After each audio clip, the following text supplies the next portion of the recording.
Alléluia. Qui était là le jeudi ici là? Le jeudi, juste à la mention du nom de Jésus, Dieu a libéré nos vies. Dieu a brisé les chaînes qui nous retenaient. Juste à la mention du nom de Jésus. C'est pour ça qu'il y a des chansons qui sont des chansons de révélation. Dis à ton voisin, pourquoi tu manques le jeudi ici? Pourquoi tu manques le jeudi? Et quelque part, vous savez, j'ai rigolé parce que je me suis dit, il y a quelque chose qui m'a dit, mais quand tu viens pas nombreux le jeudi comme ça, c'est bien même parce que tu as le temps de prier pour chacun, vraiment, tu prends le temps de prier vraiment pour chacun. Je prends vraiment le temps de prier. Je prends vraiment le temps de déverser, vraiment j'ai pris le temps de prier. Vraiment j'ai pris le temps de prier. Vraiment. Power! J'ai pris vraiment le temps de prier, de prier. Alors, si c'était son comme ça, je n'ai pas prié pour tout le monde. Donc, on était 10. J'ai pris le temps de prier pour chacun. J'ai prié, j'ai transpiré, mais je priais, je déversais, je déclarais.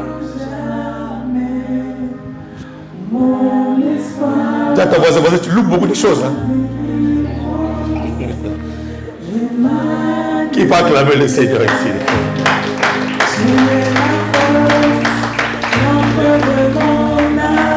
Alléluia. Je me suis rendu compte qu'il y a des choses que je ne fais pas le dimanche, que je fais le jeudi. Mais oui, parce que le dimanche, je n'ai pas le temps. Le dimanche, il faut que je prêche. Il faut que je libère la pensée de Dieu. Donc il y a des choses que je ne peux pas faire le dimanche. Parce que si je commence à transformer le culte de dimanche au service de délivrance tout le temps, mais c'est compliqué. Vous n'allez pas être nourri. Vous n'allez pas être nourri, vous êtes un peuple vide.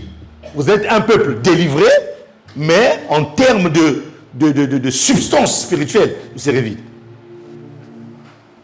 Donc venez le jeudi. Amen. Ah oui, venez le jeudi. Je n'ai pas autre chose. Je ne peux pas t'importer notre programme. Non. Qui me dit amen ici là? Non, c'était bien le jeudi. Hein. J'ai aimé. Je suis sorti de là avec un sentiment de soulagement. En fait, je suis sorti de là avec un sentiment d'accomplissement. C'est comme si Dieu m'avait envoyé le jeudi pour venir faire quelque chose de spécial ici là. Ah ouais. Je suis sorti avec un sentiment d'accomplissement, d'avoir accompli quelque chose dans la vie d'une personne. Qui peut acclamer le Seigneur? Acclame mieux que ça, mieux que ça. Avec des cris de joie.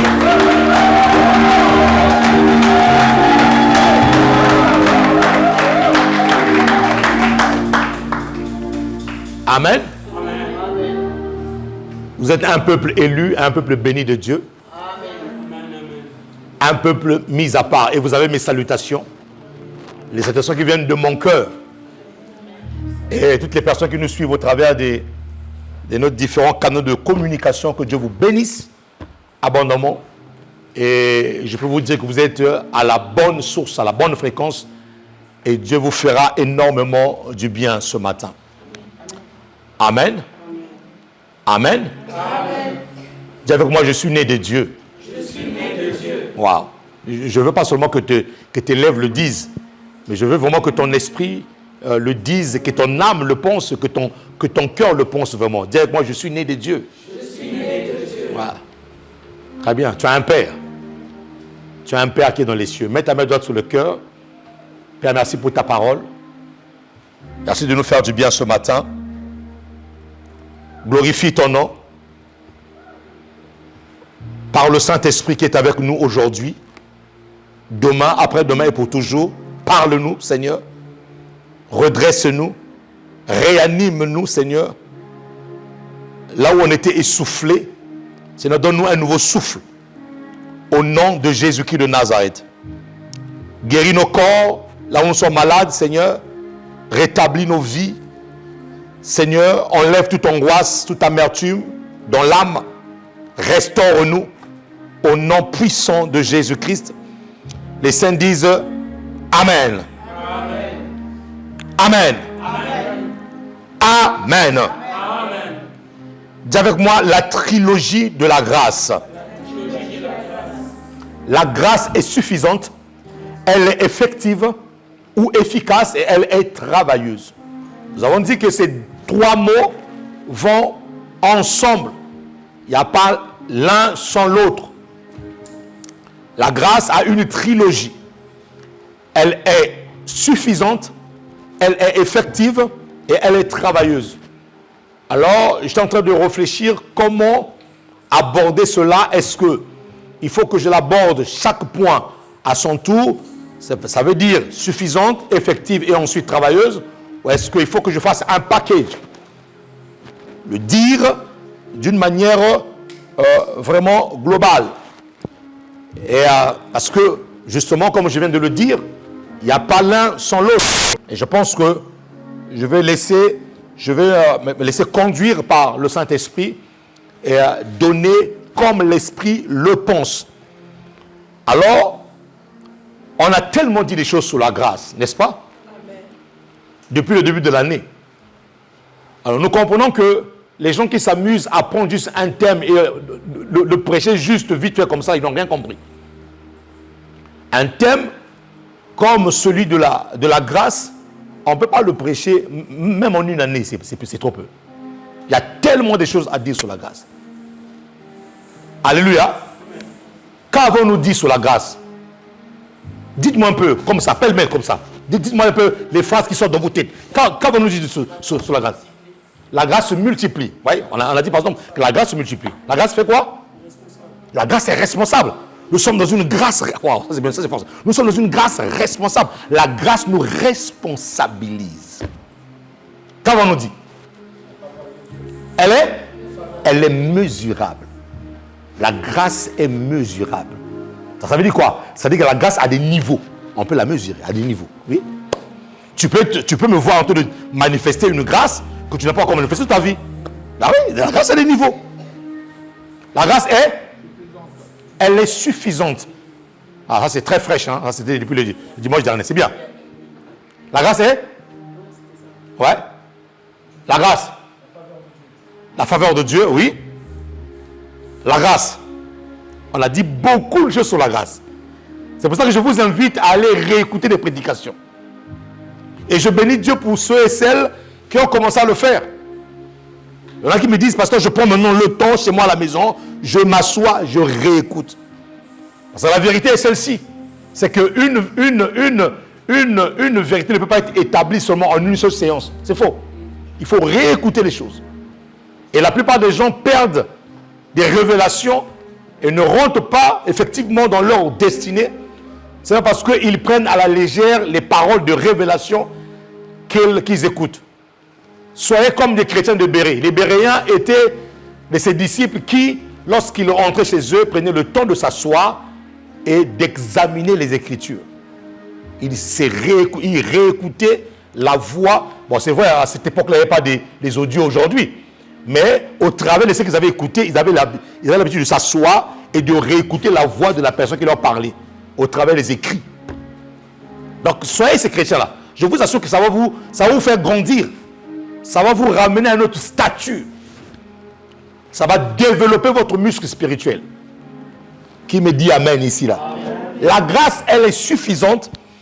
C'est lorsqu'elle est suffisante qu'elle devient efficace. L'inefficacité de la grâce vient de ce que lorsqu'on prend la grâce, on ne la prend pas dans son entièreté.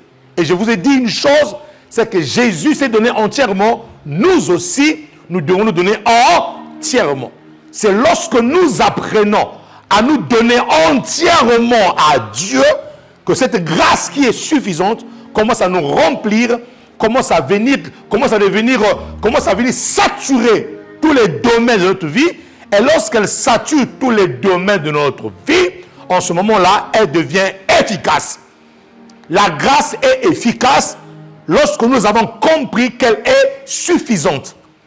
Et donc, si elle est suffisante, elle est efficace, en ce moment-là, elle peut devenir travailleuse. La grâce ne travaille pas dans ta vie lorsqu'elle n'est pas suffisante, lorsqu'elle n'est pas efficace, et elle ne pourra pas travailler. Donc, en d'autres termes, pour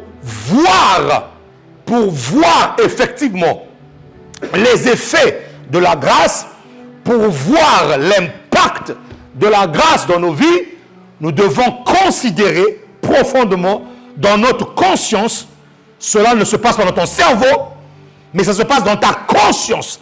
Tu dois être conscient et consciente que la grâce se suffit à elle-même. Et le dimanche dernier, nous avons dit que comme elle se suffit à elle-même, on ne peut pas aider Dieu. Tu ne pourras pas aider Dieu. Dieu se suffit à elle-même. Sa force suffit effectivement pour te relever. Sa guérison est assez puissante pour te guérir. Le plan de Dieu, le plan de Dieu est aussi parfait pour que tu puisses te réjouir. Qui me dit amen ici là? Donc tu ne peux pas aider Dieu. Alors, se dire qu'on ne peut pas aider Dieu ne signifie pas qu'on croise les bras. Voilà, il y en a qui ne comprennent pas les Écritures, qui vont se dire que comme je ne peux pas aider Dieu, alors en ce moment-là, je croise mes bras, j'attends, puisque je ne peux pas aider Dieu, j'attends de voir ce que Dieu va faire. Faux. Si tu croises tes bras, tu rentres dans la paresse. Je ne peux pas aider Dieu veut dire quoi? Veut dire que tout ce que j'entreprends, tout ce que je fais, je le soumets d'abord à la volonté de Dieu. Parce qu'avec mes propres efforts, je ne pourrai pas réussir. Qui me dit amen ici là? Voilà. Ça veut dire que si j'ai des ambitions, si Dieu met en moi un battement de cœur, si Dieu met en moi un désir, si Dieu met en moi des inclinaisons, si Dieu met en moi des obligations, des choses que je dois faire obligatoirement, je ne peux pas me contenter sur ma simple connaissance, mes simples acquis, des choses que j'ai acquises durant mon parcours, durant mon cursus scolaire, durant mon parcours de la vie, durant mes expériences. Et oui, c'est vrai qu'à un certain moment, les expériences de la vie peuvent nous aider. Parce que les expériences de la vie aiguisent, ça transforme, ça te donne un certain statut, ça te donne une certaine forme, les expériences de la vie. Mais nous comprenons qu'à un certain niveau, nous ne pouvons pas seulement nous contenter des expériences. Il y en a qui diront, lorsqu'ils arrivent dans une situation, j'ai déjà vécu ce genre de situation-là. J'ai déjà de l'expérience sur cette expérience. Donc, je vais réussir. Et tu vas te rendre compte que avec ton expérience, tu échoues lamentablement. Parce que tu ne comprends pas que la grâce est suffisante. En fait, la grâce te rend humble. La grâce te dit que même si j'ai obtenu des victoires, mais sur celle-ci, j'ai quand même besoin de Dieu. Qui me dit amen ici là. La grâce te dit, c'est pour ça que j'aime l'attitude de David. David, malgré les combats, écoutez, David était un chef de guerre. David était un général avant qu'il soit roi. David a eu à gagner des combats. Il a eu des victoires. Mais dans son attitude, David avait un cœur qui, lorsque il s'agitait d'aller combattre, malgré l'expérience de guerre qu'il avait, malgré les victoires qu'il a eues dans les combats, David avait ce cœur-là. Lorsqu'il s'agissait de monter contre ses ennemis, il consultait Dieu. Il disait toujours à Dieu, dois-je monter contre mes ennemis? Dois-je faire ceci? Il ne se disait pas, ah ben non, je suis déjà un expérimenté de guerre. D'ailleurs, j'ai tué Goliath. Par moment, il y a des combats, il y a des guerres dans ta vie que tu risques d'échouer à cause de la mauvaise perception que tu as de l'expérience que tu as eue. Les expériences que nous avons, certes, nous servent, mais nous devons apprendre à tout temps nous confier à Dieu. Dis avec moi, la grâce est suffisante. L'expérience que j'ai eue me fait dire à moi-même, ce que Dieu a fait hier, il est capable de le faire aussi aujourd'hui. Mais ça ne me donne pas toutes les armes pour me dire que non, je vais vaincre. Fais attention mon ami, tu risques de te tromper. Tu risques de te tromper. Et il y a beaucoup de personnes qui se sont trompées comme ça là. Non, je connais. Mon ami, nous ne connaissons pas tout. Même la Bible déclare que nous connaissons en partie. Nous prophétisons même en partie. Nous ne connaissons pas tout. L'ennemi qui s'est présenté avec toi hier avec un couteau, demain il peut se présenter avec toi avec une machette, mon ami. Toi tu crois qu'il a un couteau? Non, il a changé d'arme. Et il n'y a qu'un cœur qui est simple, un cœur humble qui peut se dire, Seigneur, là, je sais que j'ai une expérience, mais là, ta grâce me suffit. Qui peut acclamer le Seigneur ici? Là, ta grâce me suffit. Nous ne devons pas être un but de nous-mêmes. Nous devons avoir les sentiments, j'en viendrai tout à l'heure. Nous devons avoir les sentiments qu'avec Christ. Cet sentiment de modestie qui te fait dire que là, si ce n'est pas Dieu, comme on dit, je suis cuit. Mais il y en a qui n'ont pas ce cœur. C'est pour ça que Dieu les résiste. Et d'ailleurs, la Bible déclare qu'il résiste aux orgueilleux et il fait grâce aux hommes. Toutes les victoires que tu as eues dans ta vie, c'est simplement, à un moment de ta vie, tu auras besoin de ça pour te rappeler que Dieu est capable de faire. Et que même s'il n'a pas fait hier, mais j'ai quand même une histoire avec Dieu. Même si ton histoire avec Dieu date de Mathusalem, ce n'est pas pour problème. Tu as quand même une histoire avec eux, avec Dieu. Et rappelle-toi toujours que le même qui a fait que par tes mains que Goliath tombe est capable de faire tomber le géant qui est en face de toi aujourd'hui. Et ça, c'est l'attitude d'une personne qui se dit, Seigneur, seule ta grâce me suffit. Et lorsqu'elle se suffit, lorsque tu commences à voir cette attitude, cette manière d'être vis-à-vis de ton Dieu, tu commences à voir maintenant les effets de la grâce. Au fait, Dieu est en train de me dire ceci. Toutes les personnes qui ont ce cœur-là, de se dire que Seigneur, la grâce, toutes les fois que tu dis que la grâce de Dieu me suffit, tu es en train de faire en sorte que la grâce devienne effective. Mais quand tu dis que la grâce ne suffit pas et que tu crois que c'est toi le Rambo, c'est toi qui es capable de tout, Dieu me dit, en ce moment-là, quand tu as cette attitude-là, tu es en train d'affaiblir la grâce. Mais quand tu dis, Seigneur, ah là, ta grâce, seule ta grâce, Seigneur, tu es en train de saturer. Tu es en train de dire à la grâce ce qu'elle est. Elle est effective. Tu es en train de la rendre plus manifeste. Tu es en train de la rendre plus forte. Tu es en train de la rendre plus manifeste, plus forte. Et lorsqu'elle va travailler dans ta vie, mon ami, tu verras les effets. Qui me dit amen ici là? Qui me dit amen ici là? 1 Corinthiens 15.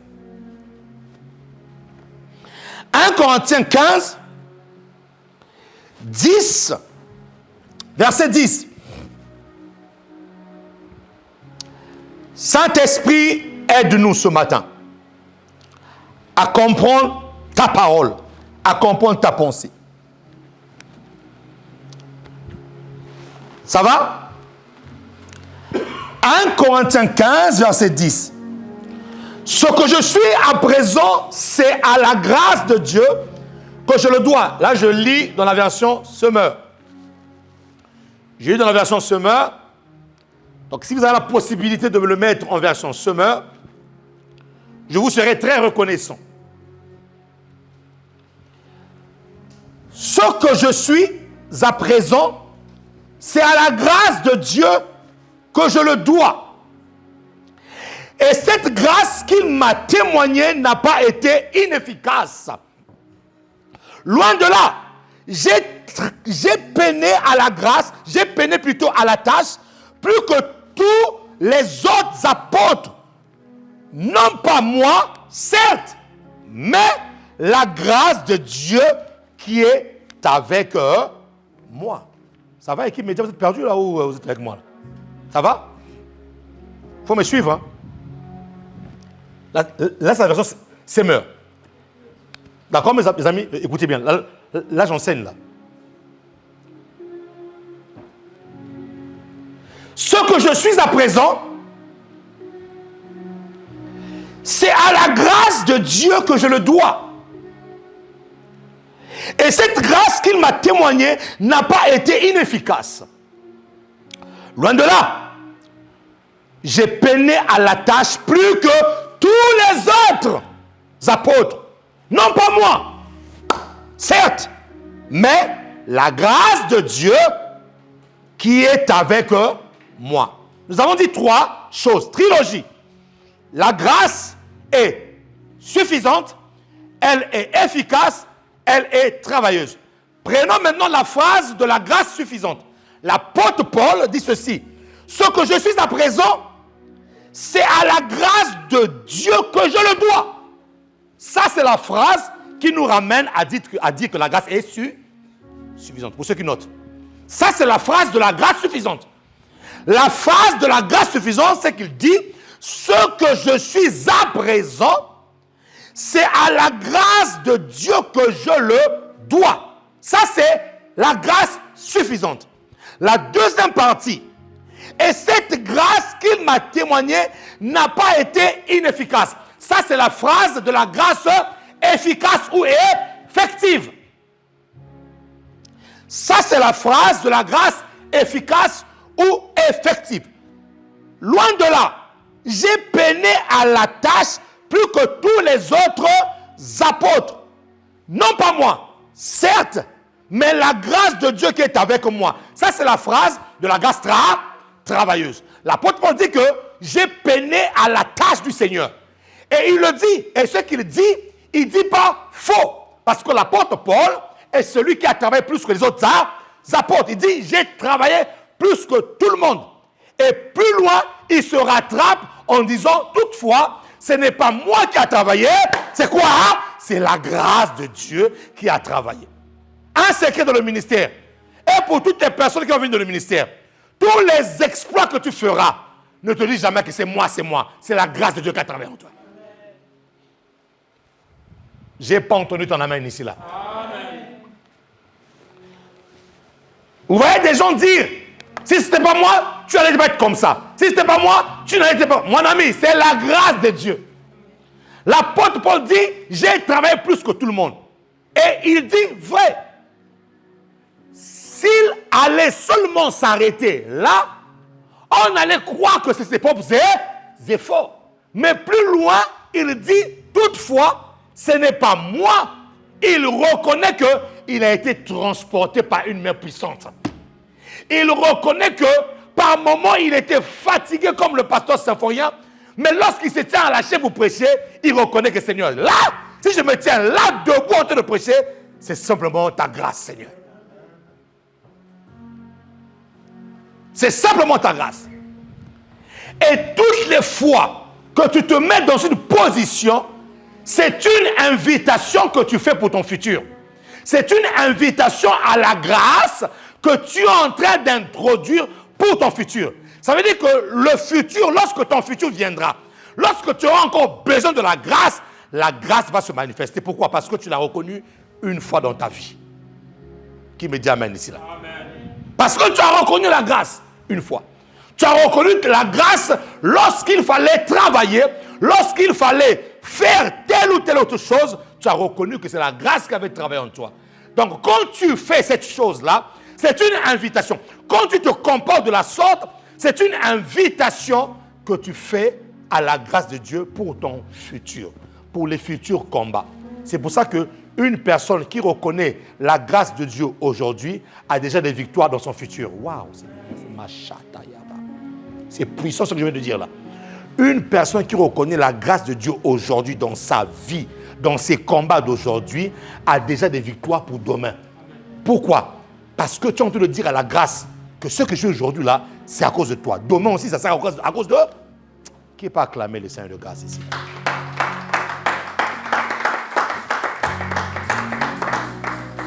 Maintenant, mes amis, il faut aller plus loin. Dis avec moi, il faut aller plus loin. Oh, tu ne le dis pas comme tu dis. Pourquoi tu dis comme un moribond? Vous savez ce qu'est un moribond? C'est qui un moribond? Un moribond, c'est une personne qui est en train de mourir. Sans vie. Qui est en train de partir.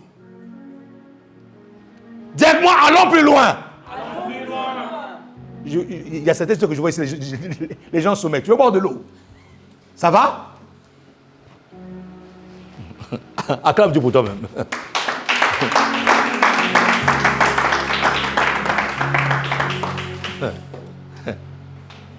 Vive la France. Mais tout est possible. Tout est possible à celui qui croit. Oui, mon ami. T'inquiète pas. T'inquiète pas, tu vas t'en sortir, t'inquiète pas. Oui. Vive la France.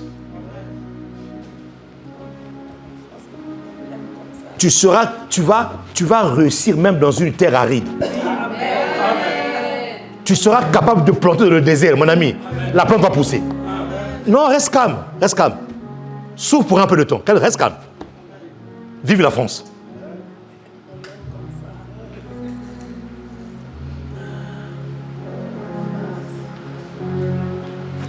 Il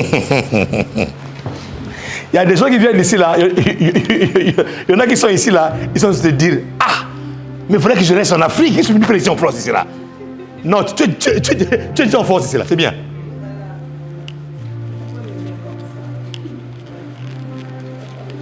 La France est un beau pays, un grand pays et un bon pays. Je n'ai jamais vu un pays avec beaucoup d'aide comme ça. Non, non, non, non. Mais le problème, c'est que le système là t'a rendu tellement paresseux que au lieu que ça puisse te bénir encore, ça commence à t'angoisser. Donc il faut sortir de là en fait.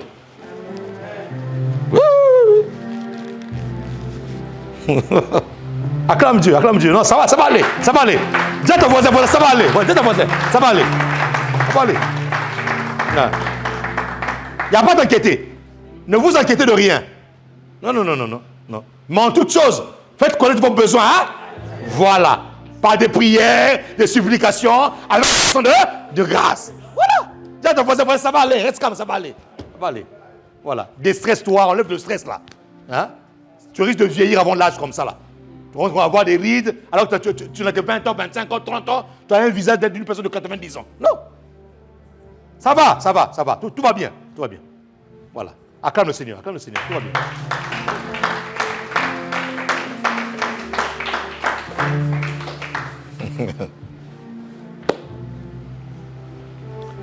Maintenant, il faut aller en profondeur. L'apôtre Paul dit ce que je suis à présent. Ça veut dire que l'apôtre Paul entre dans un comparatif. Il dit ce que je suis à présent. Donc quand il dit ce que je suis à présent, il reconnaît qu'il n'était pas comme ça avant. Mon ami, je te rappelle quelque part. L'apôtre Paul dit ce que je suis à présent. Donc l'apôtre Paul a ses deux vies, si je peux l'appeler comme ça, deux vies. La vie présente et la vie passée. Mais le problème, c'est que même dans son passé, là, Dieu était toujours là. Parce que Hébreux 13 dit quoi? Qu'il est le même hier, aujourd'hui, et éternellement. Donc, lui, il parle du présent. Il parle du présent parce que le présent, c'est son temps de visitation.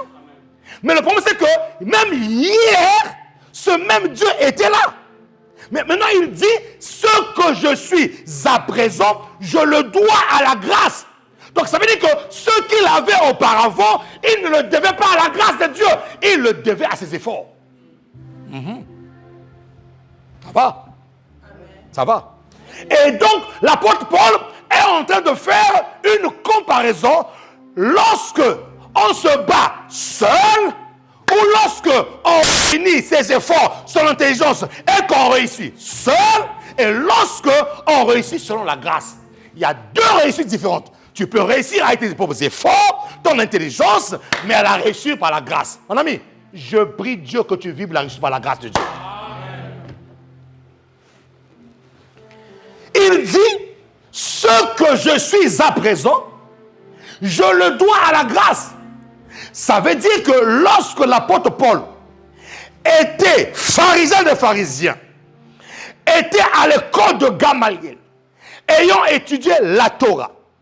Oh, si vous ne connaissez pas l'apôtre Paul, mes amis, l'apôtre Paul était un érudit. L'apôtre Paul, c'est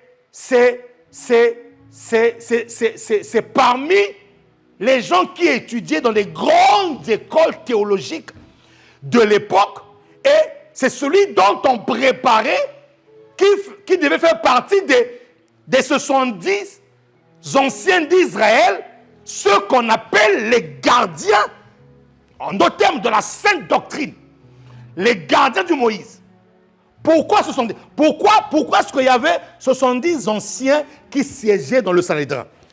Ils ont pris ça de Moïse, qui a reçu quoi? Qui a reçu de Jéthro le conseil d'établir 70 anciens qui vont juger avec lui le peuple.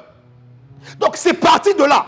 C'est pour ça que dans le Sanhédrin, c'est pas 80 personnes qui saisissent le Sanhédrin. Non, ce n'est pas 60 personnes. Il y avait 70. Et donc même si il y avait un qui était brillant, les 70 étaient suffisants pour être ceux qui devaient garder le Moïse, la Torah.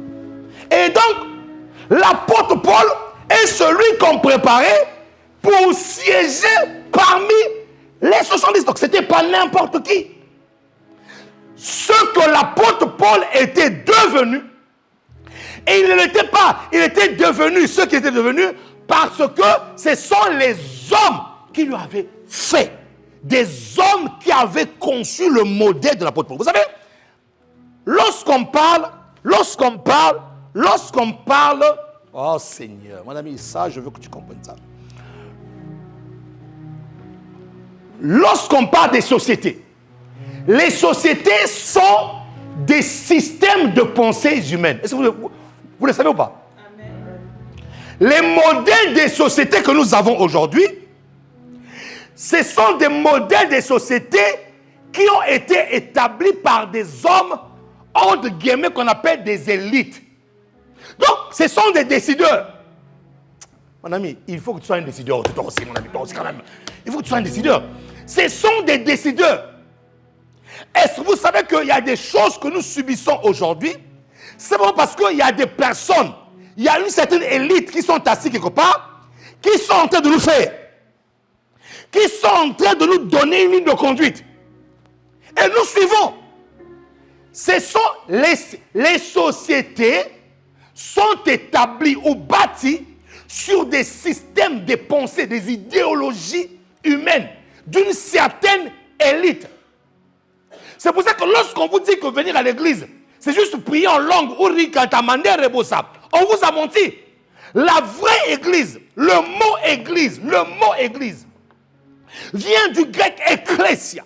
Ecclésia, c'est une assemblée de personnes. C'est la racine de mots, qui a donné naissance à l'assemblée. Vous voyez l'assemblée générale qu'on voit aujourd'hui, les débutants, ça vient de là.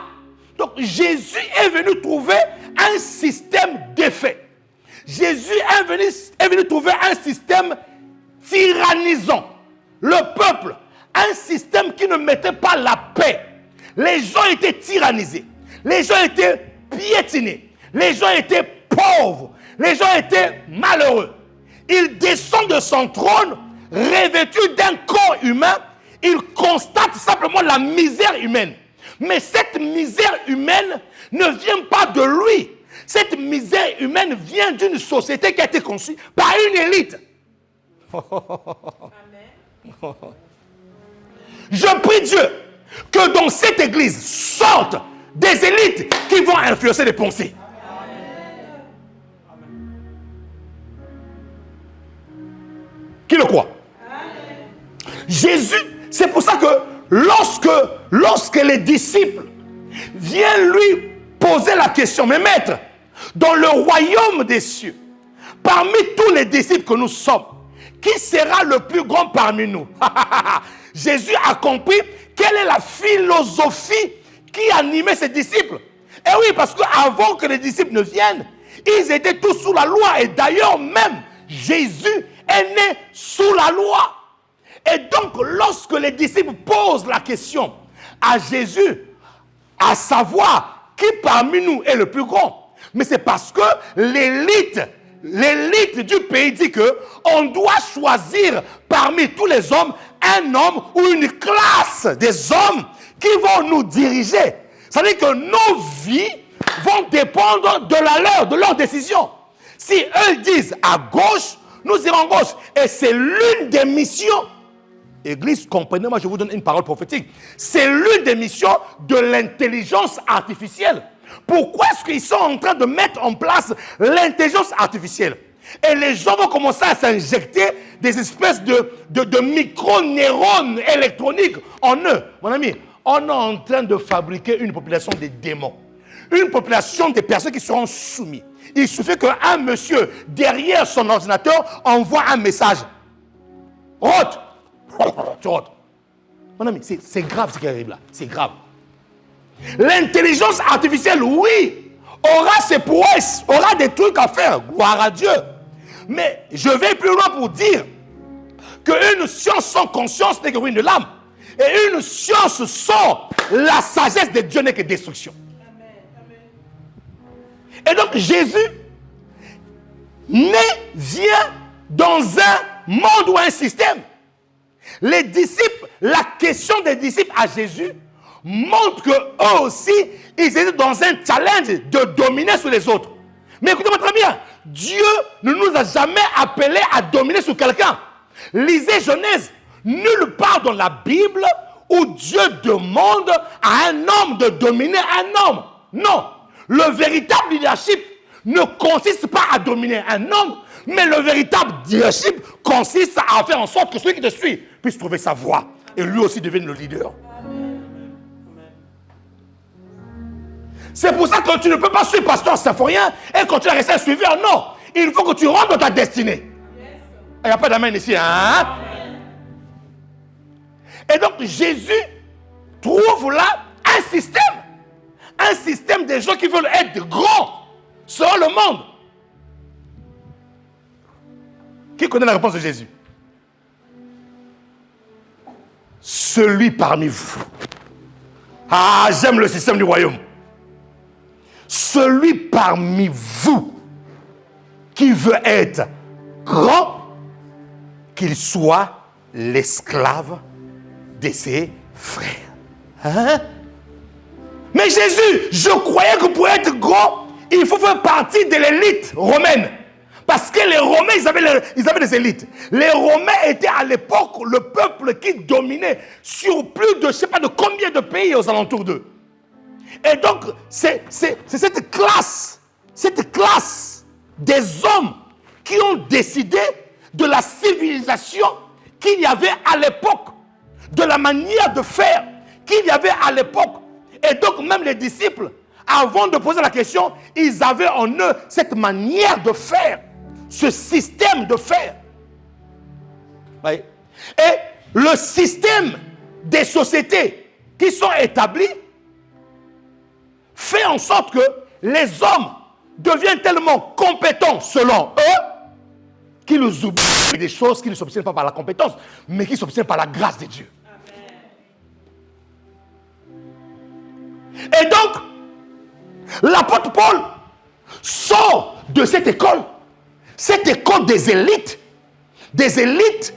les 70 anciens d'Israël, qui étaient les gardiens de la Torah, les gardiens du Moïse. Et l'apôtre Paul sort de cette école-là.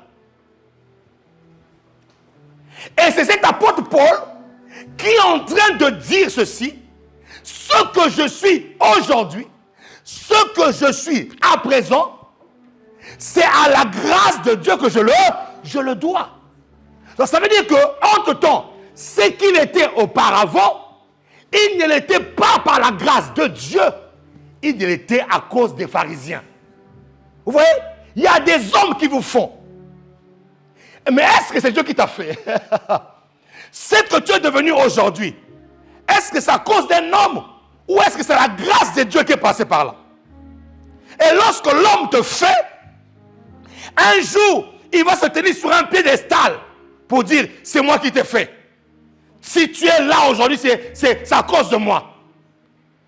C'est pour ça que par moment, mes amis, lorsque quelqu'un veut vous aider, lorsque une personne qui veut t'aider, qui a une sémence d'orgueil, n'accepte jamais son aide. Amen. Tu viens de lui donner la carte de ta vie. Il va te publier partout. Amen. Même des choses qu'il n'a pas fait dans ta vie, ça ne t'arrivera pas au nom de Jésus. Amen. Et personne n'aura l'occasion d'avoir ça dans ta vie au nom de Jésus. Amen. Quand tu demandes de l'aide à une personne orgueilleuse, Tu viens de lui donner une carte, il va s'amuser avec toi. Donc même le jour où tu réussis parce que tu as fait des efforts, lui dira, c'est moi. Donc il y a des hommes qui font des hommes. Il y a des hommes qui font des hommes. Et lorsqu'un homme te fait, tu deviens à son image. Oh. Oh. Est-ce que vous savez qu'il y a des gens actuellement qui n'arrivent même pas à se déployer parce qu'ils ont tellement été dans l'environnement où les hommes les ont fait d'une manière. Les hommes les ont fait d'une manière où les hommes les ont emprisonnés. Donc ils n'arrivent même pas à croire leur potentiel. Ça va? Ils n'arrivent même pas à croire leur potentiel. Pourquoi? Parce que tu étais dans un environnement, un homme t'a fait, une femme t'a fait. Avec quoi? Avec des dires, des paroles. La personne n'a pas cru à ton potentiel, n'a pas cru en toi. Et donc, on t'a fait. Et cela a duré pendant des années. Et tu risques de croire que ta véritable vie, c'est celle-là. Non, non, non, non. Ta véritable vie vient de la pensée de Dieu. Ta véritable vie vient du plan parfait de Dieu pour ta vie. Qui me dit amen ici là? Et donc, l'apôtre Paul fait là un comparatif. Il dit, ce que je suis à présent, je le dois à la grâce. C'est-à-dire, il ne cite même pas les pharisiens. Il ne cite même pas Gamaliel, qui était son professeur, qui était son maître, qui était son mentor. Non, il dit, je le dois à la grâce. Qui peut acclamer le Seigneur ici?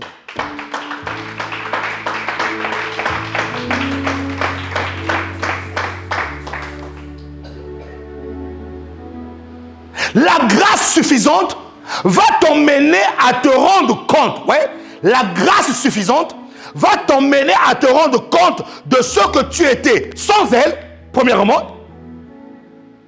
La grâce suffisante va t'emmener à te rendre compte de ce que tu étais sans elle. Ça, c'est le passé. Ça va? Et de ce que tu es devenu avec elle. Ça, c'est ton présent. Et de ce que tu seras demain avec elle. Ça, c'est ton futur. La grâce suffisante va t'emmener à te rendre compte de ce que tu étais avant sans elle, ton passé, de ce que tu es devenu avec elle, ton présent, et de ce que tu seras avec elle demain. Ça, c'est ton futur lorsque tu y demeures. Parce que lorsque je dis lorsque tu y demeures, ça veut dire que c'est ton attitude. Est-ce que tu resteras toujours dans l'attitude de dire que non, la grâce est suffisante dans ma vie?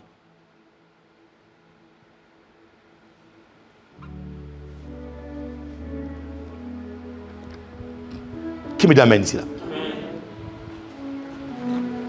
Qui me dit amen ici là? Amen.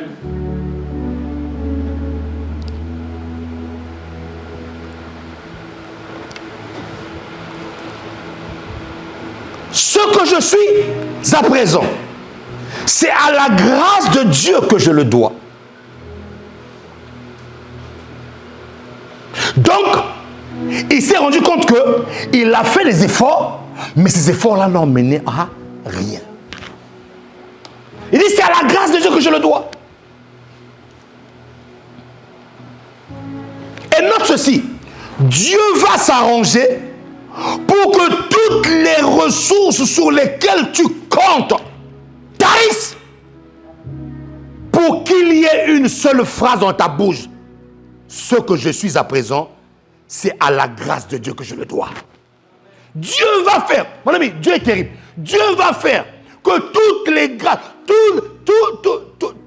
toutes les ressources sur lesquelles tu t'appuies, un jour, ces ressources tailleront tous pour qu'à un moment donné, que tu te mettes devant ton maître et ton roi et que tu lui dises, Seigneur, ce que je suis aujourd'hui, c'est à la grâce de Dieu que je le dois.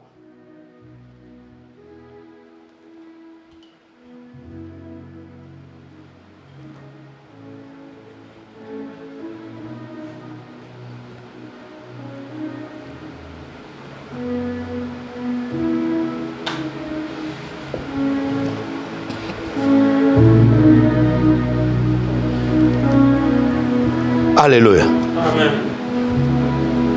Alléluia. Amen. Et donc, quand on parle du fonctionnement de la grâce suffisante, quand on parle par exemple aux Romains, prenez par exemple Romains 16. Romains 16, verset 20. Romains 16, verset 20. Regardez. Alors, je suis sûr que beaucoup de personnes ici ne vont pas voir ça. Je suis sûr. Je suis plus convaincu. Regardez, lisez bien Romains 16. Romains 16, verset 20.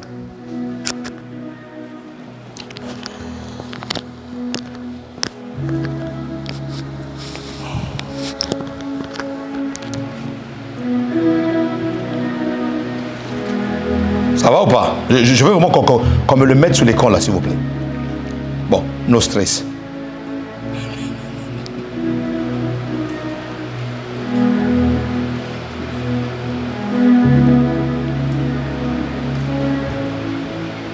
Maintenant, ce qu'on fera, équipe média, pour qu'on soit plus efficace, il faut d'abord les entraîner à part. Parce que là, c'est le culte là.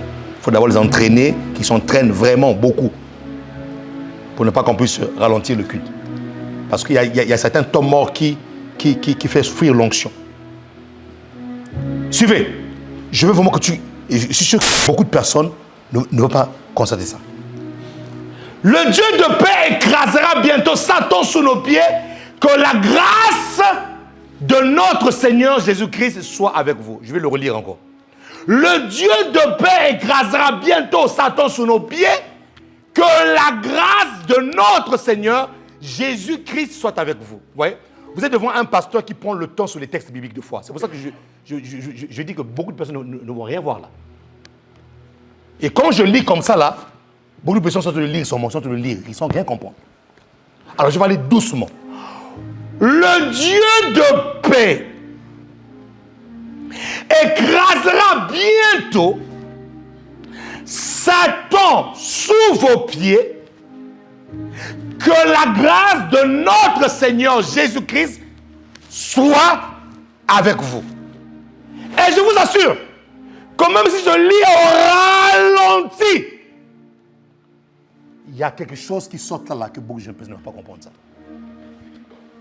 Bon, maintenant, excusez-moi. J'arrête un peu l'enseignement. Je vais vous poser la question. Vraiment, excusez-moi. Je n'ai pas l'habitude de poser des questions lorsque j'enseigne comme ça. Mais j'ai besoin de me rassurer. Est-ce que vous avez perçu quelque chose là ou pas? Qui a perçu quelque chose ici là? On ne parle pas en désordre là. Tu lèves la main, tu dis, dis-moi ce que tu as perçu là. Le Dieu de paix écrasera bientôt Satan sous vos pieds. Que la grâce de notre Seigneur Jésus-Christ soit avec vous. Qui a perçu quelque chose? Qui a perçu une vérité là-dedans? On sait quoi c'est la grâce. Qui a vu, qui a eu un flash sur ce verset-là? On sait quoi c'est la grâce.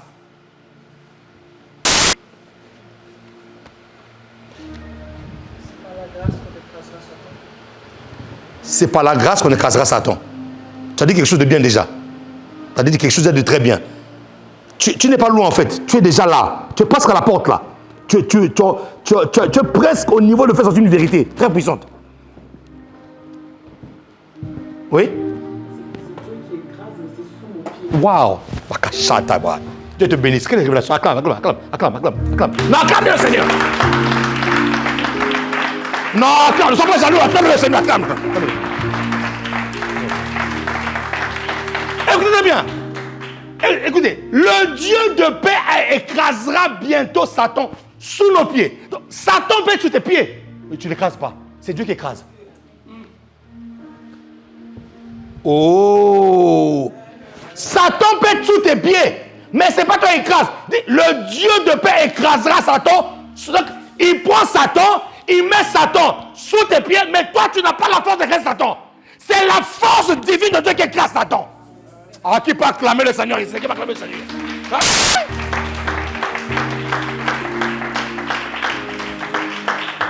C'est la force de la grâce de Dieu qui écrase. Mon ami, tu n'as pas la force de... Écoutez, nous devons être humbles. Hein.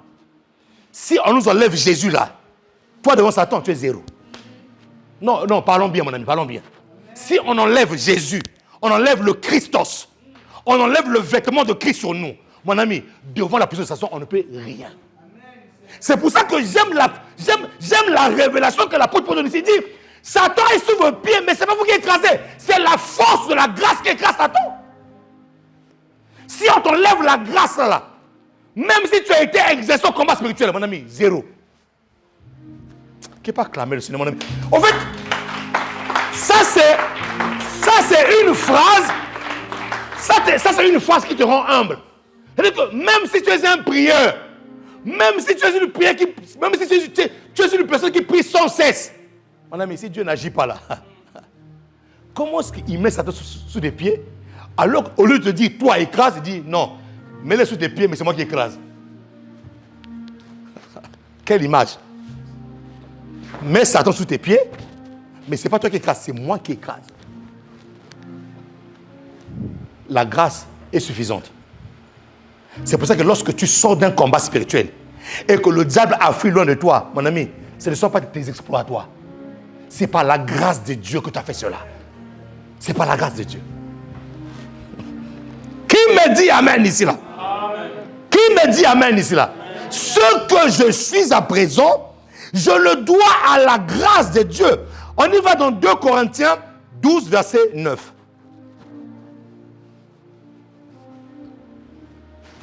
2 Corinthiens 12, verset 9. 2 Corinthiens 12, verset 9. Et il m'a dit, ma grâce te suffit, car ma puissance s'accomplit dans la faiblesse. Je me glorifierai donc bien plus volontiers de mes faiblesses, afin que la puissance de Christ repose sur moi. Et pourquoi est-ce que l'apôtre Paul est en train de dire cela? Pourquoi est-ce que l'apôtre Paul dit cela? Ma fille, tu peux remonter un tout petit peu au verset 7. Le verset 7. Suivez la parole. Je m'en veux vraiment être une personne, un enseignant qui met en toi un dépôt spirituel. Verset 7.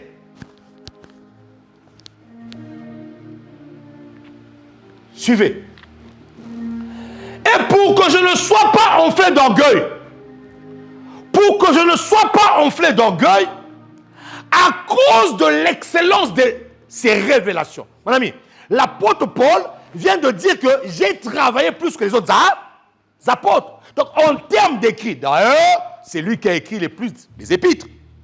C'est lui qui a écrit le plus de livres que les autres apôtres. Et c'est lui qui a dépeint le mystère de Christ. Si vous voulez comprendre Christ, lisez Paul. Mon ami, tu vas comprendre Christ. Si vous voulez comprendre la fonction de Christ, lisez Paul. Donc, l'apôtre Paul dit, et pour que je ne sois pas enflé d'orgueil, il dit, à cause de l'excellence de ces révélations, il m'a été mis une écharde dans la chair, un ange de Satan pour me souffleter et m'empêcher de mort. Il y a des personnes qui, à cause de l'excellence, qui, à cause de leurs efforts, qui, à cause de leur richesse, c'est pour ça que, mon ami, vous allez comprendre que c'est comme s'il y a un paradoxe dans les choses de Dieu. Et c'est là où vous allez comprendre que j'ai souvent vu des gens qui se moquent de certaines personnes qui opèrent à un certain niveau, alors que ces mêmes choses-là qu'ils font chez les autres ne les arrivent pas à eux. Fais attention. Fais attention de te moquer. Fais attention de critiquer. On voit souvent des gens. Oui, mais lui il fait ceci. Lui il fait cela. Mais pourquoi lui-même n'arrive pas à faire en sorte que cette situation-là change dans sa vie? Mon ami, ne critique pas les choses que tu ne peux pas critiquer. L'apôtre Paul a eu des excellentes révélations. L'apôtre Paul a parlé de la puissance de Christ. L'apôtre Paul a dépeint Christ dans son entièreté, dans sa fonction. Mais l'apôtre Paul a une écharpe dans son dos, comme une pointe. Il était bossu comme ça, là, comme une pointe dans son dos. Va plus loin. Donne-moi le prochain verset. Donne-moi le prochain verset. 3 fois j'ai prié le Seigneur de l'éloigner de moi. 3 fois j'ai prié le Seigneur de l'éloigner de moi. Va plus loin. Et il m'a dit, ma grâce te suffit. Maintenant, écoute la sagesse. Écoute la sagesse de la grâce suffisante. Lorsque le Seigneur va te ramener, va t'élever, et oui, tu seras un peu élevé. Ah, il n'y a pas d'amen ici là. Je dis amen à moi-même, je suis un peu élevé. Lorsque le Seigneur va t'élever, et lorsque Dieu est en train de t'élever là maintenant là, écoute une chose.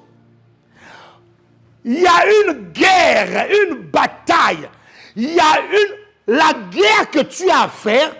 Ce n'est pas de prouver aux autres que tu as de réussir. Voilà, là. Quand tu fais ça là, tu viens là de choisir un faux ennemi. La véritable bataille lorsque tu montes, lorsque tu te distingues, la véritable bataille lorsque la grâce de Dieu devient palpable dans ta vie, mon ami, ce n'est pas contre l'autre n'a rien à faire avec toi, c'est contre toi-même et ton orgueil.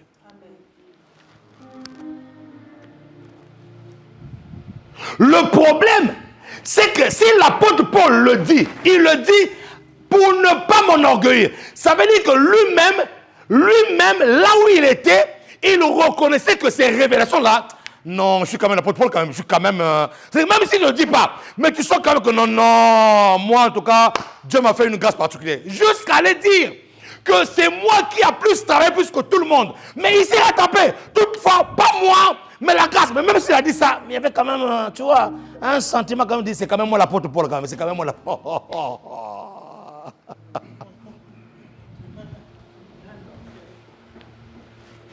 C'est pour ça que vous allez voir, il y a certains hommes, certaines femmes, vous avez l'impression que c'est un paradoxe de leur vie. Dieu fait des miracles avec eux, mais eux-mêmes, ils sont incapables de pouvoir se guérir eux-mêmes. Eux-mêmes, ils sont incapables. Tu vas voir une personne qui parle de foi, un homme de foi, mais lui-même n'arrive même pas à se guérir lui-même. Mais il parle de foi. Il fait des miracles. Il fait des choses terribles. C'est parce que à l'intérieur de lui, il reconnaît la grâce, oui, mais il a une petite sémence d'orgueil qui fait que Dieu dit, non, toi là, je peux te garder comme ça là. Il y a des gens que Dieu garde exprès avec un défaut. C'est pour que ces personnes-là se rendent compte que la grâce de Dieu leur suffit. Le jour où Dieu enlève ce défaut-là, leur langage change. Je prie que tu ne fais pas partie de ces personnes. Donc l'apôtre Paul a prié 3 fois. Et quand on dit 3 fois, c'est pas je prie, Seigneur, enlève-moi cette écharpe. Après, 5 minutes après, je reviens. Seigneur, enlève-moi cette écharpe. Je reviens. 5 minutes après, je reviens. Seigneur, enlève-moi cette... Non, c'est pas ça 3 fois. 3 fois, ici, ça veut dire quoi? Qu'il a pris des temps de jeûne, des temps de consécration, de temps où il s'est mis à pas dire, non, enlève ça. Donc, ça veut dire que dans toute sa vie, il a eu 3 moments où il a prié, où il a jeûné, où il a demandé, où il a même pleuré devant Dieu. Je ne sais pas qu'est-ce qu'il a fait en tout cas, mais où il a pleuré devant Dieu. Il dit, Seigneur, s'il te plaît, je suis quand même un homme de miracle, je suis quand même un homme de... Mais pourquoi tu... Ta grâce me suffit. J'ai écouté le témoignage de pasteur Karambiri, pasteur Mamadou Karambiri, un père dans l'évangile. Il faisait un témoignage, mais ce témoignage-là m'a beaucoup frappé.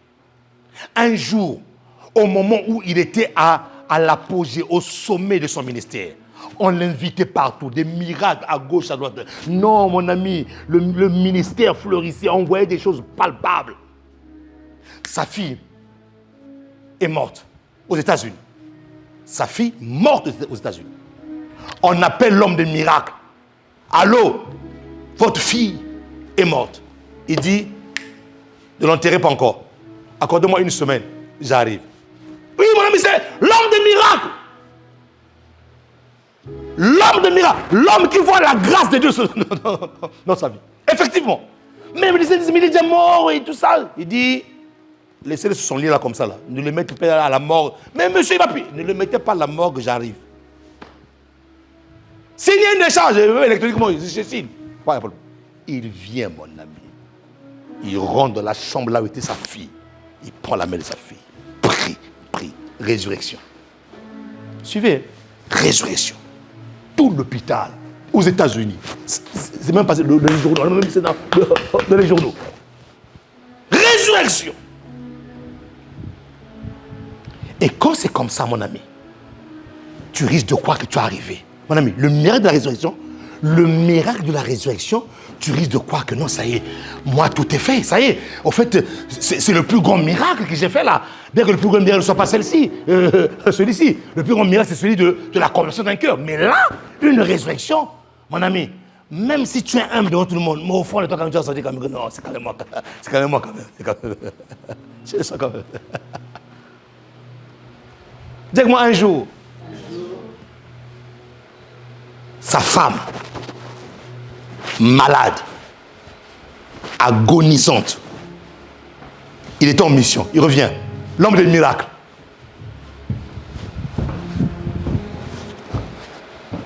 J'ai ressuscité les morts. Non, quand tu racontes ce témoignage à mon ami, c'est poignant. J'ai prié pour ma femme. Rien du tout. Ma femme, tous les jours, partait. Elle s'affaiblissait. Il dit, mais Dieu, j'ai ressuscité ma fille aux États-Unis. J'ai prié pour ma femme. Tous les jours, son état s'est dégradé. J'ai jeûné, mais Seigneur, c'est moi l'homme des miracles. L'homme de la résurrection, c'est moi. Sa femme était en train de partir. À la fin, il va à genoux au pied de sa femme. Il prend la main de sa femme. Sa femme est morte. Les médecins disent, monsieur, c'est bon, il faut partir. Il dit, non. Le Dieu de la résurrection là, les États-Unis là, il est encore ici là. J'appelle la vie. Je lui ai dit, monsieur, c'est fini. Et là, il entend la voix de Dieu. Mon fils, son temps est terminé. Laisse ma fille partir en paix. Il a lâché la main. Mon ami, il a pleuré comme un enfant. Là, quand tu te lèves là, tu dis, la grâce de Dieu. Mon ami, la grâce là. Oh, j'ai la grâce. Mon ami, il faut savoir la grâce. C'est quoi la grâce? C'est pas parce que tu as eu une victoire que tu te crois au-dessus de tout le monde. Non. Il a dit, mon fils, laisse-la. Et entend une voix qui dit, laisse-la, c'est bon. Son temps est fini. Donc tu peux pleurer là, tu peux dire résurrection dans les États-Unis là. Ici, il n'y a pas de résurrection. C'est fini la résurrection ici. Là-bas. Prend la main de sa femme, il dit, ma femme, merci de m'avoir accompagné tout ce temps de mon ministère. Va en paix. Il a pleuré. Et là, quand tu te lèves, là, tu te dis, c'est quoi la grâce au fait? C'est quoi la grâce? Tu te dis, mais c'est quoi la grâce? Mais la grâce en ce temps-là, la grâce en ce moment-là, c'est te dire que la personne a fini sa mission, tu dois accepter que la personne puisse partir.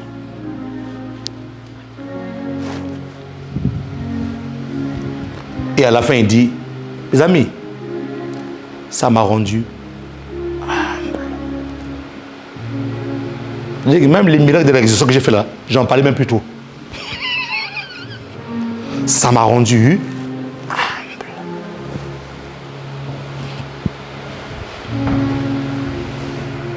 Il m'a dit, ma grâce te suffit car ma puissance s'accomplit dans la faiblesse.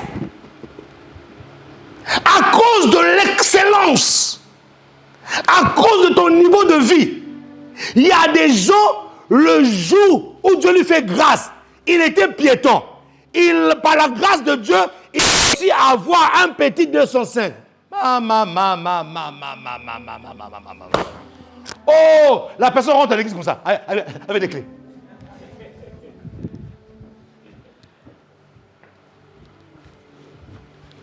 Maman, papa, c'est même pas Mercedes, c'est même pas Lamborghini, c'est 205.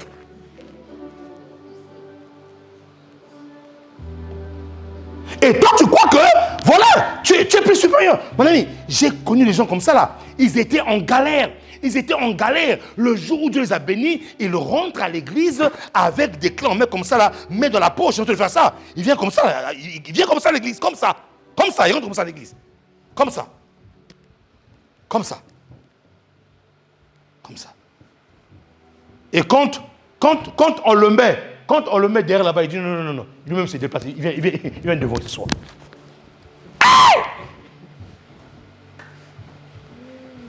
Ton voisin, ne fais jamais ça.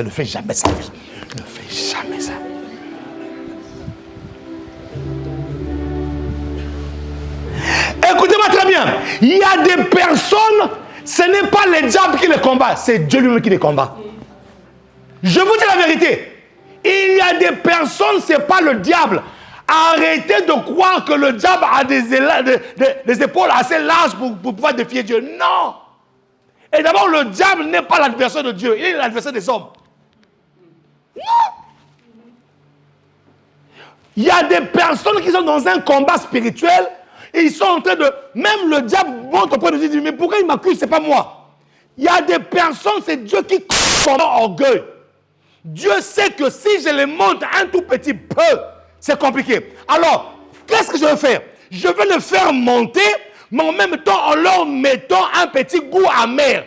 Vous voyez, les chars de l'apôtre Paul, c'était le petit goût amer qui lui faisait un rappel pour te dire, hey, même si tu as l'excellence des vérités bibliques, mais tu es incapable d'enlever ce qui est derrière toi là.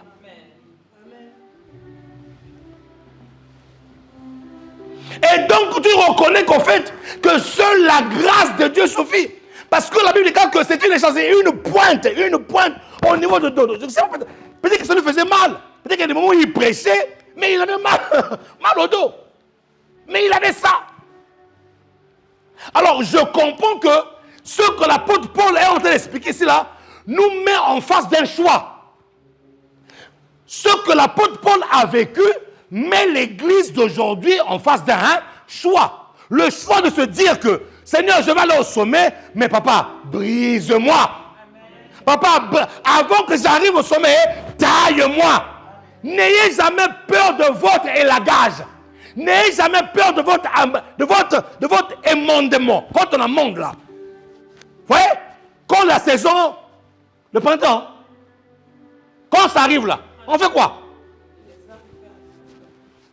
On taille. Automne. On taille. Mais n'ayez jamais peur de ça.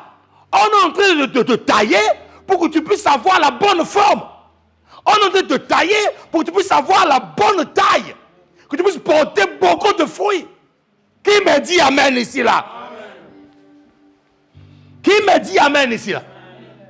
Donc, au fait, ce que l'apôtre Paul a vécu nous met en face d'un choix. Le choix de se dire, Seigneur, je vais aller au sommet, mais brise-moi d'abord. Ou le choix de se dire, Seigneur, je vais au sommet là, mais j'ai encore un petit truc là. C'est papa, comme c'est pas encore parti, mets-moi une écharpe. Pour que l'écharpe là me rappelle à chaque fois que seule ta grâce me suffit. Il y a des personnes, c'est pas que Dieu vous combat. Dieu ne vous combat pas. La Bible déclare à quoi ça sert à un homme de gagner le monde s'il perd son âme. Alors qu'est-ce que Dieu fait? Puisque Dieu veut accomplir quand même son plan dans ta vie, il va t'élever mais avec une écharpe. Il faut que tu puisses avoir un ressort de rappel. Ils disent que non, hey! Même si je suis excellent dans ce domaine, papa, ta grâce me suffit. Il y a des moments où tu veux te lever pour aller prêcher, pour aller faire des miracles. Ton écharpe te rappelle que non, là tu es fatigué, ça te fait très mal. Papa, j'ai besoin de ta grâce pour aller faire ceci. Papa, j'ai besoin. Mais une personne qui est mature et qui a compris ça, avant de chercher l'élévation, nous avons cherché le brisement. Wow. Oh.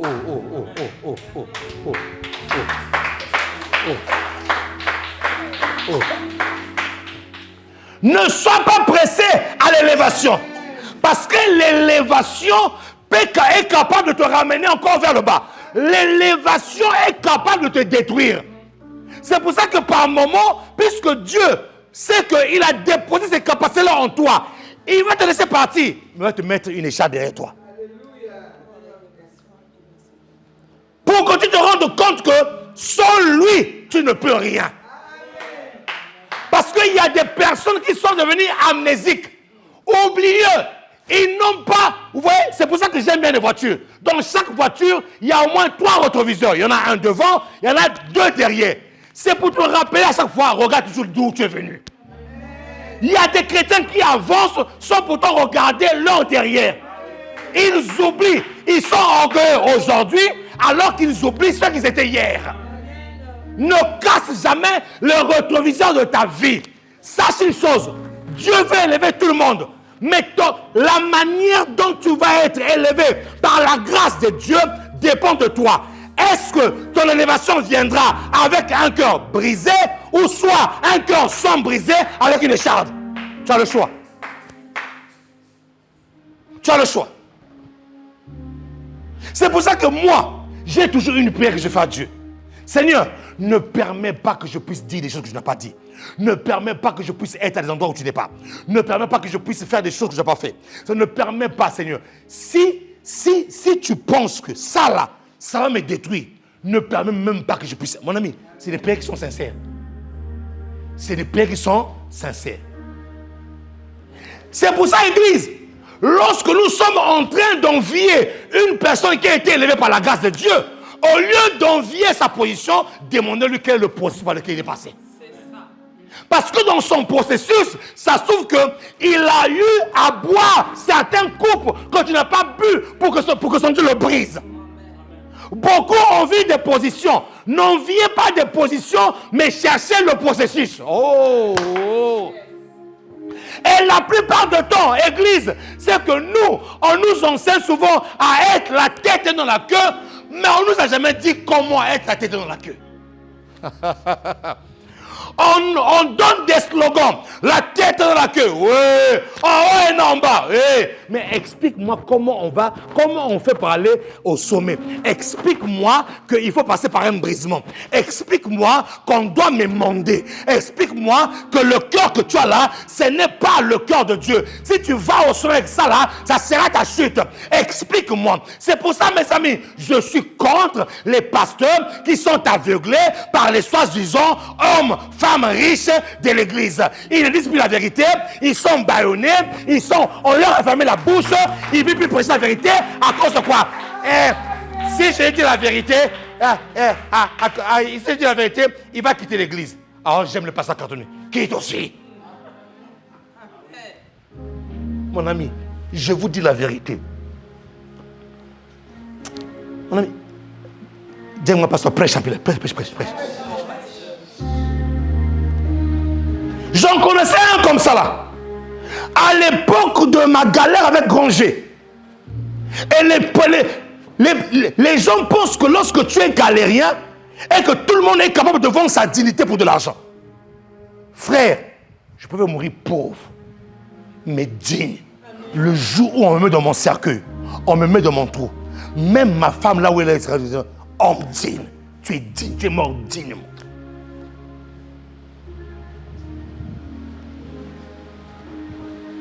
Il y en a un qui a voulu me faire ça. Homme puissant. Mon ami, même quand tu as besoin de quelque chose, compte sur ton Dieu. Amen. Ne montre pas aux gens que tu es un galérien, même quand tu es un galérien. Ne montre pas. Tu as une personnalité. Écoute-moi très bien. Ce n'est pas l'argent qui fait de toi ce que tu es. C'est ce que tu es qui fait de toi ce que tu es. Voilà. Allô? Et en plus, il m'appelle homme de Dieu. Homme de Dieu. Tu sais que je suis homme de Dieu. Homme de Dieu. Tu dis bien homme de Dieu. Tu dis pas homme seulement. Tu dis homme de Dieu. Oui. Dieu m'a à cœur de te bénir. Non. C'est pas toi qui me bénis déjà. C'est moi qui te bénis. Tu te connectes à ma grâce. Écoute-moi très bien.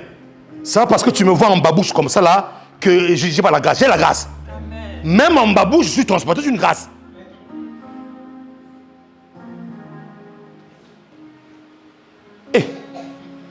Maman Nangaye. Samuel est parti établir David roi. Mais lui-même n'était même pas un roi.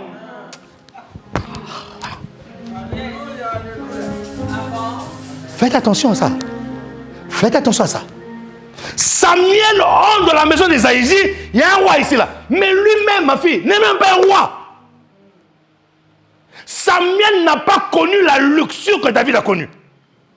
Samuel n'a pas connu la position de David. Mais lui, c'est lui qui a établi. C'est lui qui a établi David roi. Homme de Dieu, je vais te bénir. Il dit, écoute, déjà, rectifie les choses. C'est pas toi qui me bénis, c'est moi qui te bénis. Oh, je suis désolé. Oui, commence bien. Sois bien désolé. Sois bien désolé. Deuxième chose. Est-ce que tu peux venir à tel endroit, on se rencontre pour que tu me bénisses? J'ai dit, c'est pas moi de venir vers toi, c'est à toi de venir vers moi. Mettez les choses dans l'ordre. Vous voyez ça? Et finalement, il vient chez moi. Il ramène son enveloppe. Descends!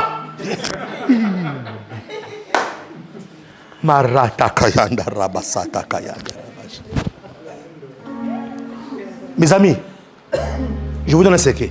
Même la manière dont vous recevez les hommes de Dieu chez vous là, faites attention. Ton pasteur vient chez toi, la manière dont tu le reçois même chez toi là, fais attention. C'est pas parce qu'il est venu chez toi, tu s'assois chez toi dans un moment de courtoisie que tu dois croire que non, ça y est. Faites attention. Et finalement, je prie pour lui, je prends l'offrande. Et vous voyez, il y a des gens de fois qui font comme si l'offrande, que ce soit une offrande, vont former une offrande. Et quand tu vois l'offrande, ça t'énerve même. Non, je vous dis la vérité. Parce que la manière, en fait, je te parle de la manière dont la personne a dit. C'est-à-dire que la manière dont la personne... Il y en a une qui nous a fait ça encore. Non, pasteur, tu sais, je suis un propriétaire terrien et tout ça, je vais vous donner une terre et tout ça. Mais avant cette terre-là, Dieu me met à cœur quand même de vous voir en privé, pasteur, en privé. Ah, en privé, là, c'est vraiment privé.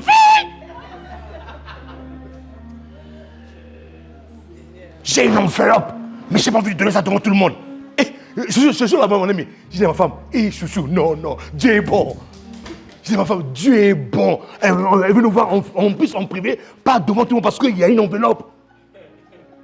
Frère, ma fille, il ne faut pas te réjouir vite dans la vie des fois. Et finalement, le kit fini. Moi, parce que le kit fini, elle vient me voir. Donc, tu vois l'enveloppe. On rentre dans le bureau. Pasteur, vraiment, ce que vous faites pour nous, c'est vraiment, tu m'as mis à cœur, vraiment. Et je prie. Évidemment, quand la personne sort, le premier réflexe, se fait quoi? Ah! Mais pourquoi vous jouez? Pourquoi vous jouez avec le cœur des hommes de Dieu comme ça?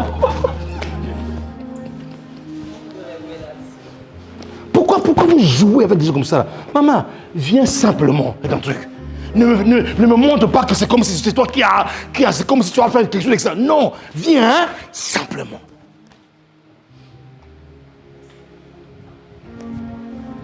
Et la personne fait ça. Je prie. La personne parle. Or, je ne savais pas, mon ami. La personne est en train de me tester. C'est plus tard que j'ai su ça. C'est elle-même qui m'appelle pour me dire, pasteur, tu es un vrai serviteur de Dieu. Il dit, hein, qu'est-ce qu'il dit ça? Mais je savais déjà que je suis un vrai serviteur de Dieu. Qu'est-ce qu'il dit ça? Non, tu es un vrai serviteur. Et je me suis souvenu de ce qu'il avait fait. Je me suis souvenu de ce qu'il avait fait.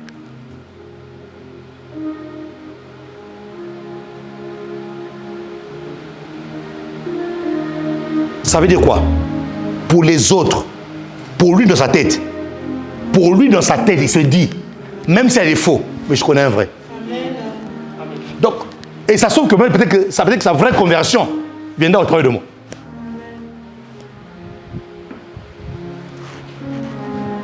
Qui peut acclamer le Seigneur de grâce?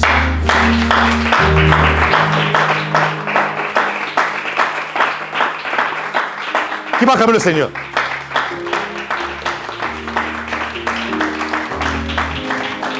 L'apôtre Paul nous met devant un choix. Le choix d'être élevé par la grâce qui est suffisante, soit en étant brisé, en disant à Dieu, Seigneur, brise-moi d'abord, ou soit en disant à Dieu, Seigneur, on y va quand même, mais mets-moi une heure. Dès que nous sommes là, assis ce matin, chacun est en face d'un choix.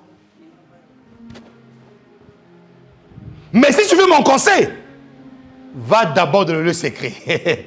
Va d'abord dans les lieux secrets. Mets tes genoux, dis Seigneur, non, non, non, non. Ne permets pas que j'aille à mon sommet. Seigneur, dans cet état-là quand même. Ça sera quand même la honte de ton nom quand même, Jésus. Imagine que j'arrive au sommet avec l'état de ce cœur-là. Mais on va te faire insulter. C'est pour ça qu'il y a des chrétiens qui font insulter Dieu. On commence à insulter notre Dieu à cause des gens qui n'ont pas compris la maturité chrétienne. Qui n'ont pas compris que non, au lieu de chercher d'abord l'élévation, cherche d'abord que ton cœur soit brisé. David a été brisé. Avant son élévation, il a connu ce que c'est la jungle, ce que c'est la bourse. Il a été brisé. C'est pour ça que ça ne m'étonne pas de David. Lorsqu'il péchait, lorsqu'il commettait une erreur, il retournait vers Dieu avec un cœur humble parce que c'est ce qu'il a appris. C'est ce qu'il a appris à être dans le lieu secret. Et là où Saül, emportant une victoire, au lieu de donner gloire à Dieu, est parti se faire une statue à son effigie. Saül n'avait pas de cœur brisé. Mais David, lui, avait un cœur brisé. Mon ami, la grâce sera suffisante dans ta vie, mais demande à Dieu de te briser. Que tu ne sois pas amnésique, que tu n'oublies pas d'où tu es venu. Qui me dit amen ici là? Qui me dit gloire à Dieu ici là? Vous comprenez ça? C'est pour ça que l'apôtre Paul, nous voyons, je termine avec ça.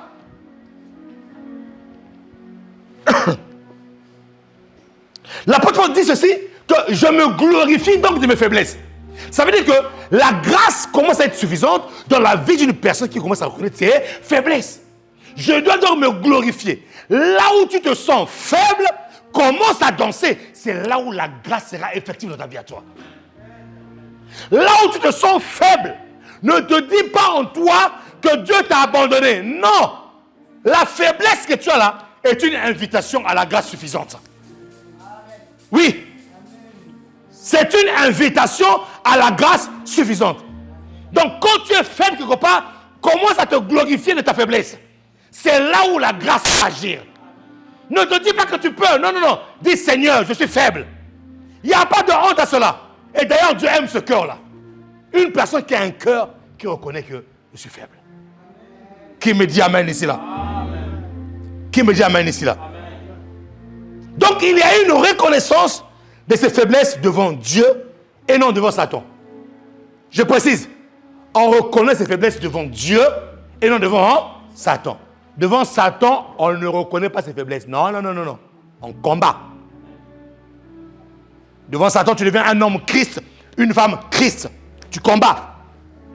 Mais devant Dieu, tu reconnais tes faiblesses. Qui me dit amen ici là? Donc, aussi longtemps que tu te verras fort, selon ta force, la suffisance de la grâce ne pourra pas affecter ta vie. Et le transfert de la force à la faiblesse ne se fera pas. Tu ne pourras pas avoir le transfert de la faiblesse à la force. Parce que tu ne reconnais pas que la grâce est suffisante.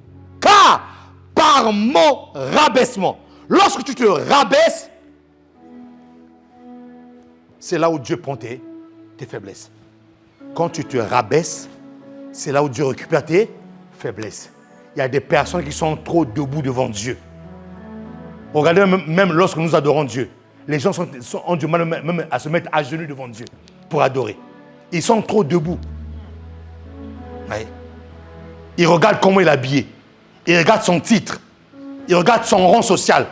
Il a du mal à se mettre à genoux. Il a même du mal à dormir par terre. Rare, on voit des personnes prier en s'allongeant comme ça. Dire à Dieu, Seigneur, je me livre à toi. Il oublie sa personnalité. Il oublie qu'il est un roi comme David qui pouvait se déshabiller devant sa femme Milka. Sa femme le critique. Comment est-ce qu'un roi peut danser comme ça là? Il dit, je le fais pour mon Dieu. Un roi qui était capable de se rabaisser. On parlera de la kénose. Le rabaissement. Qui était capable de se rabaisser pour que Dieu l'élève. Écoute-moi très bien. Si tu restes debout devant les hommes, Dieu va te rabaisser. Mais si tu te rabaisses devant Dieu, Dieu va t'élever. C'est sa grâce suffisante qui viendra sur toi et qui va te relever. Laisse les hommes te rabaisser pour que Dieu t'élève. Pour que la grâce suffisante t'élève. Oh, qui peut acclamer le Seigneur ici? Qui peut acclamer le Seigneur?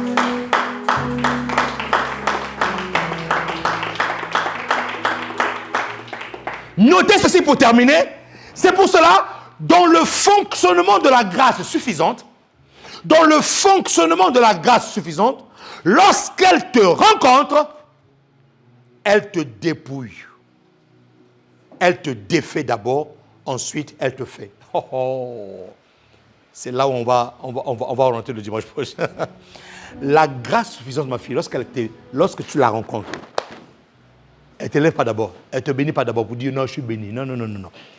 Elle te dépouille d'abord, elle te défait. Et ensuite, elle te fait. Et je vais vous démontrer dimanche prochain pourquoi la grâce fait ça souvent. Pourquoi est-ce que la grâce est obligée d'abord de te dépouiller, de te défaire, et ensuite de te faire.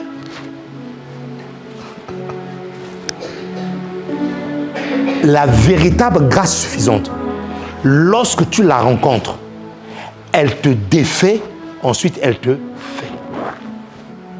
Lève-toi et acclame le Seigneur. Lève-toi et acclame le Seigneur.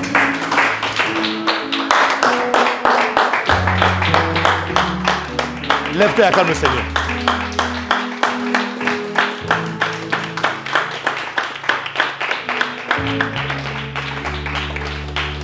La grâce suffisante, lorsqu'elle est véritable dans ta vie, lorsqu'elle te rencontre, elle te défait et ensuite elle te fait.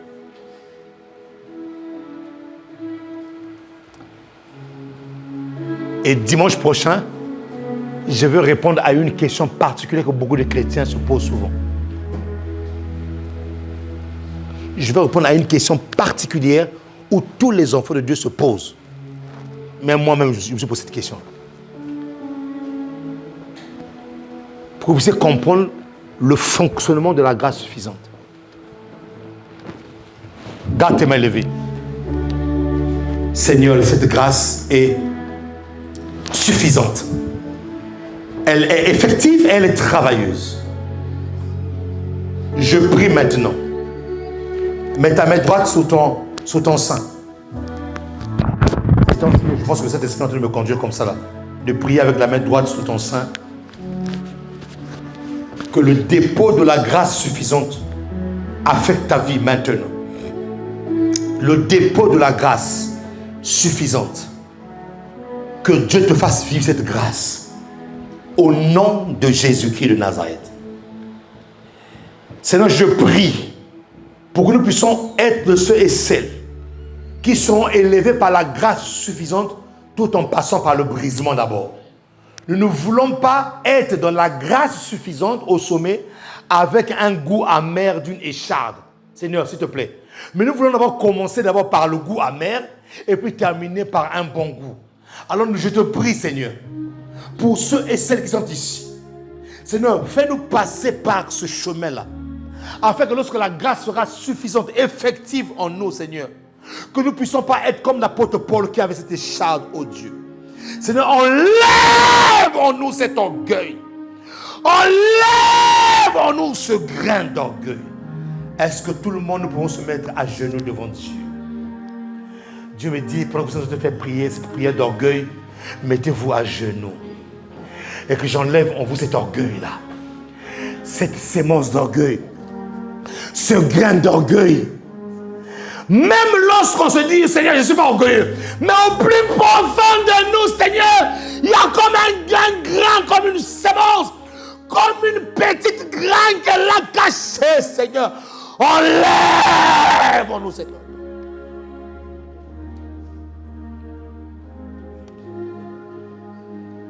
Nous ne voulons pas être dans l'excellence de la grâce suffisante avec un goût amer, avec une écharde.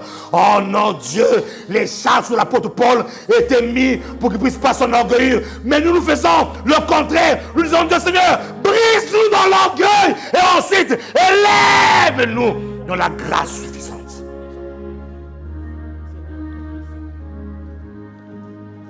L'apôtre Paul, c'est l'apôtre Paul. Nous, c'est nous. Nous voulons d'abord emprunter le chemin du brisement. Le chemin, Seigneur, où tu enlèves ce grain d'orgueil. Pour que lorsque la grâce suffisante affectera nos vies, que nous puissions être comme ayant, mais comme n'ayant pas. Fais-nous cette grâce. Nous nous mettons tous à genoux, Seigneur, en signe d'humilité. Nous disons, Seigneur, nettoie-nous. Mets l'alcool spirituel, mets le mercurochrome spirituel, mets la bétadine spirituelle. Commence à mettre le curettage spirituel. Mets les ciseaux, mets les choses. Seigneur, enlève cet orgueil. Nous voulons être cette église puissante en œuvre, puissante en parole, puissante en richesse, puissante en révélation, mais sans orgueil.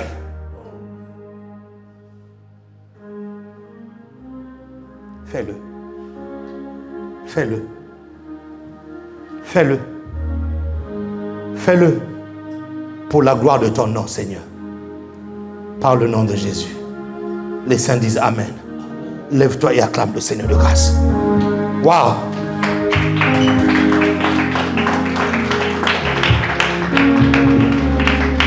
Acclame le Seigneur.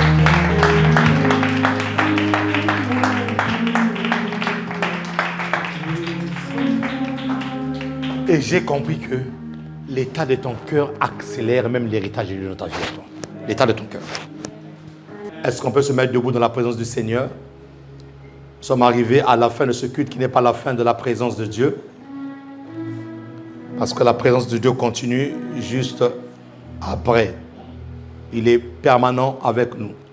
Seigneur, merci. Lève tes mains là où tu es.